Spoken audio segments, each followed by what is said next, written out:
Hey everybody, it's Dr. Galvin with today's coronavirus update. Let me tell you, this is like the fourth time I've tried to film this and I keep getting phone calls and interruptions or people are banging in the house. So hopefully this one will work.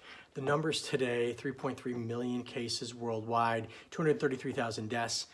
Over a million people have recovered though worldwide, so that's great. Here in the US, 1.08 million cases, 63,000 deaths, 151,000 recoveries. Here locally, 10,600 cases, 266 deaths. So a couple things to talk about. One is this video I've got, a bunch of people have sent me from SaraNP, I think is, and it's basically a video of a girl who admits that she doesn't work on the front lines. She's just basically passing what a friend of hers told her. So it's, a little suspect based on that. And what she says is that, people are dying in New York City, maliciously because they're killing them by putting on ventilators. And I think that, it's gotten a little bit overblown. I think that from an outsider looking in, that's exactly what it sounds like. We're putting people on ventilators and they're dying because you know what? You put someone with a COVID on a ventilator and 50 to 80% of the time they die. The problem is this, is that, a month ago we didn't know this. A month ago when people come in in respiratory distress with oxygen saturations of 50%, like they get intubated right away. Like if your oxygen saturation is less than 80% and you're in respiratory distress, you get intubated because for every other process, that's the right thing to do. Well, it turns out that in COVID, it's not the right thing to do. And we learn that by, emergency doctors and critical care doctors sort of sharing with each other our experience that these people on the ventilators were doing very poorly. They would get on the vent and then they would stay on for weeks and weeks and weeks and then they would die. And what we've learned now is that these patients actually can tolerate low oxygen levels pretty well. They don't tend to develop respiratory distress and stop breathing and die, and we can support them with high flow oxygen. And so we've been able to dramatically reduce the number of patients we are intubating. Now, sometimes it still gets to that point, and we know from the moment we put that, have decided to put that tube in, that mortality rate is high.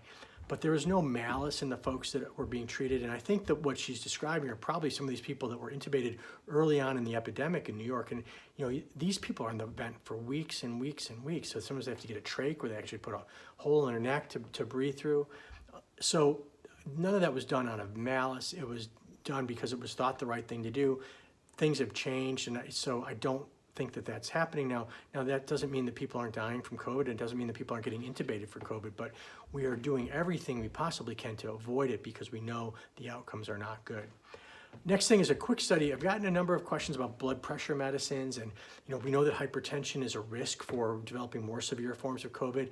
And does my blood pressure medicine have a role? And early on, we learned that the virus attaches to the ACE2 receptor, and there are two types of medicines, ACE inhibitors and another class called ARBs that deal with that receptor. And the thought was, maybe if you're on those medicines, you might be at higher risk. Well, there was a study that came out of China, about 1,100 patients. Around 200 of those people were on those types of medicines and they all had COVID, were hospitalized.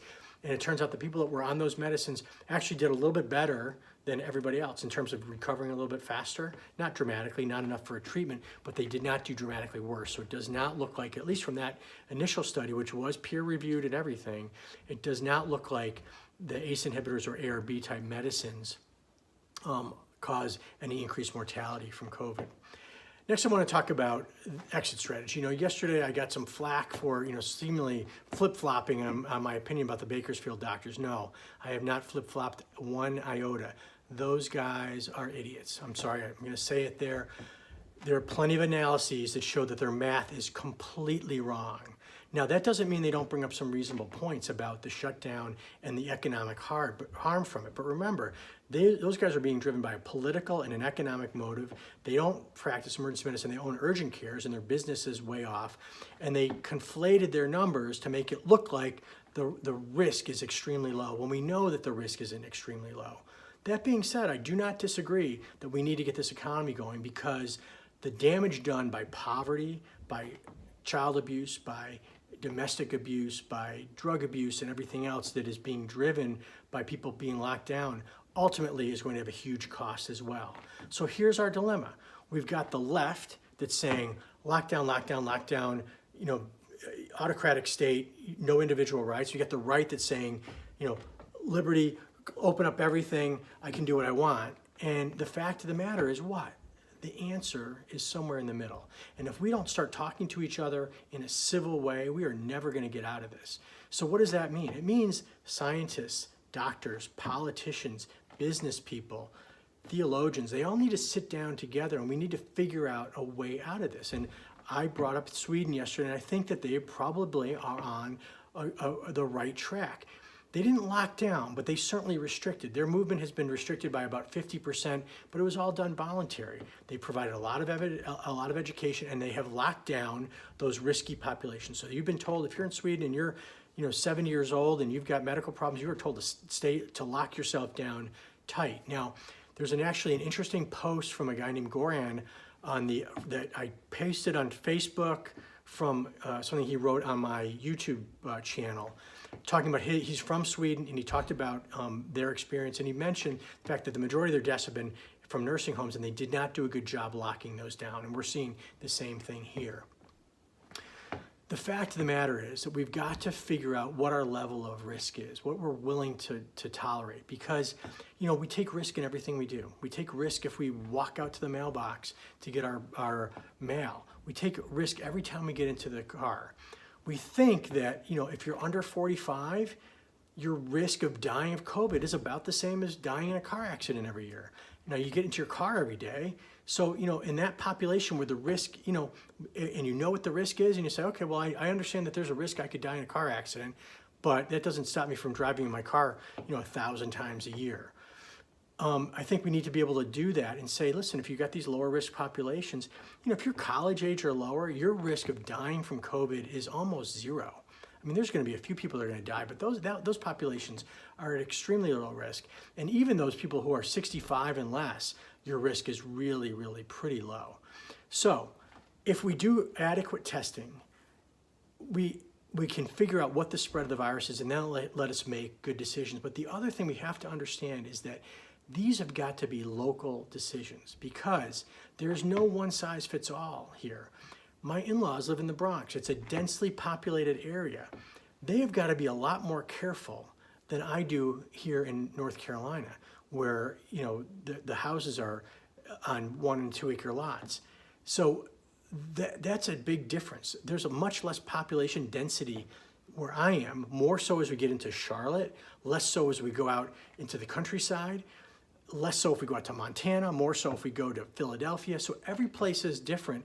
And so these solutions are going to have to be made at a local level based on good data, good testing, and an understanding that there's going to be some risk, but there's also risk of us staying in place and doing nothing. The one other thing I want to point out about the Bakersfield doctors, about them saying this thing about your immunity is going to suffer. Well, unless you live like in a bubble, your immune system is still getting challenged. The only thing it's not getting challenged with at home is the coronavirus, the one specific thing. Your immune system is not degrading by staying home by any means. So let's put that to bed. Anyway, those are things to think about. We are going to have to get together. We've got to put aside some of these partisan differences and work together to get us back to working, get us back to a time where everyone is safe going out and going about, getting us back and through this period of time, which is realistically going to take 1 year to 2 years to get through this, because it's going to take that long probably for a vaccine to come up. And also understand that we're going to probably loosen things up, and then there are going to be outbreaks again, and we'll tighten things up. And this may be a stop-start process, but we've got to figure out something to do to move forward. We just have to, and we've got to do it in a way, and my feeling is that we do it in a way that does everything possible to protect those that are vulnerable, while allowing those people who are really at less risk, whose risk is the same as dying in a car accident in a year, to get back. And then we start developing some herd immunity, and then we subsequently start protecting everybody. And then when a vaccine becomes available, we're able to get through this with a minimal amount of lives lost and the minimal amount of economic livelihood loss. So again, the opinion of a humble ER doctor. I don't claim to be an expert, but those are my feelings from looking at a lot of data and looking at and hearing arguments on both sides. As usual, look out for yourselves, look out for your families, look out for those around you. Take care of yourselves, wash your hands. Tomorrow morning, I'll be doing another little news interview, question answer with Carolyn Bruck from WCNC, so we'll post that. I think we will do a Facebook Live probably tomorrow. My schedule's been so busy, it's been hard for me to kind of figure it out, but we'll do it either tomorrow or maybe Saturday. I'll try to do it tomorrow, I promise. Also, if you happen to like this, follow us on Facebook, subscribe to our YouTube channel, click the little bell if you want to get updates when we post. Have a great night. I'll talk to you tomorrow.